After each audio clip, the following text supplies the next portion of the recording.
In this video, I'll show you how to remove a payment method from Peacock. Step 1. Log into Peacock website.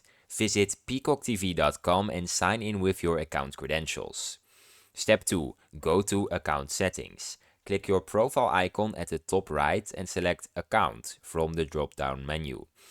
Step 3. Navigate to Plans and Payments. Scroll down to Plans and Payments section to view current payment methods. Step 4. Update payment method. Click Update payment method to add a new credit card or PayPal account. Step 5. Removing payment method. Peacock does not allow fully deleting a payment method without replacing it. To remove, add a new payment method first.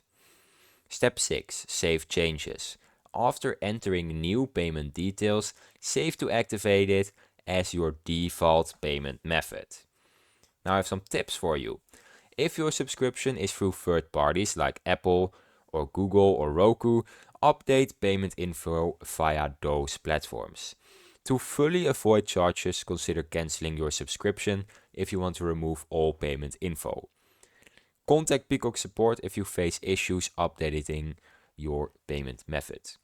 And that's how you update your payment method on Peacock. If you found this video helpful, subscribe.